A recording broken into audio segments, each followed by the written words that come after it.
ಇಮಾಮ್ ಹುಸೇನ್ ಅವರು ಚಿಕ್ಕ ಮಗು ಆಗಿದ್ದಾಗ ಪ್ರವಾದಿಗಳಾಗಿರ್ತಕ್ಕಂಥ ಮೊಹಮ್ಮದ್ ಅವರನ್ನ ಕೈ ಹಿಡಿದು ಕರ್ಕೊಂಡು ಹೋಗ್ತಾ ಇರ್ತಾರೆ. ಹೋಗ್ತಾ ಇರ್ಬೇಕಾದ್ರೆ ಚಿಕ್ಕ ಮಗು ಆಗಿರ್ತಾರೆ ಇಮಾಮ್ ಹುಸೇನ್ರು. ದಾರಿಯಲ್ಲಿ ಒಂದು ಖರ್ಜೂರ ಬಿದ್ದಿರ್ತದ, ಖರ್ಜೂರ ಅದನ್ನು ತೆಗೆದುಕೊಂಡು ಬಾಯಲ್ಲಿ ಇಟ್ಕೊಂಡ್ಬಿಡ್ತದೆ. ಬಾಯಲ್ಲಿ ಇಟ್ಕೊಂಡಾದ ತಕ್ಷಣ ಆ ಬಾಯಲ್ಲಿ ಕೈ ಹಾಕಿ ಪ್ರವಾದಿಗಳು ಅದನ್ನ ಖರ್ಜೂರವನ್ನ ತೆಗೆದು ಬಿಸಾಕ್ತಾರೆ. ಹಜರತ್ ಮೌಲಾ ಅಲಿ ಅವರು ಕೇಳ್ತಾರ, ಅವರ ಯಾಕೆ ಹಿಂಗ್ ಮಾಡಿದ್ರಿ? ಮಗು ಅಲ್ಲ, ಅದು ಬಿದ್ದಿದ್ದನ್ನ ತಿನ್ಲಿ ಬಿಡಿ ಅಂತ. ಇಲ್ಲ, ಅದ ಹಾಗಲ್ಲ.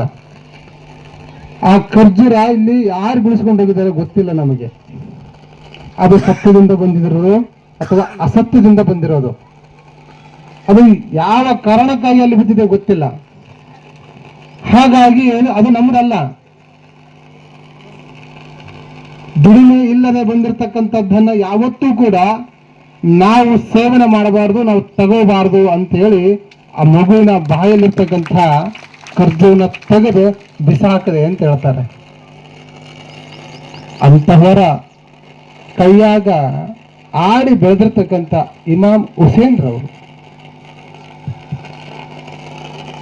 ನಾವು ನೋಡ್ತೀವಿ. ಒಂದು ಹಜರತ್ ಮೌಲಾ ಅಲಿ ಹೆಸರಿನಲ್ಲಿ ಒಂದು ಕೈ ನೋಡ್ತೇವೆ, ಕೈ ಹಸ್ತ ನೋಡ್ತಾರೆ.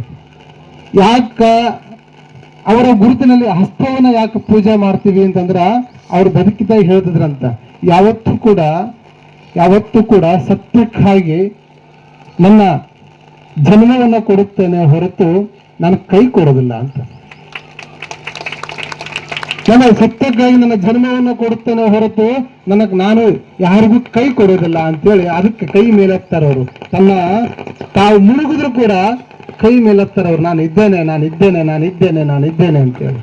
ಅಂತಹವರ ದರ್ಶನ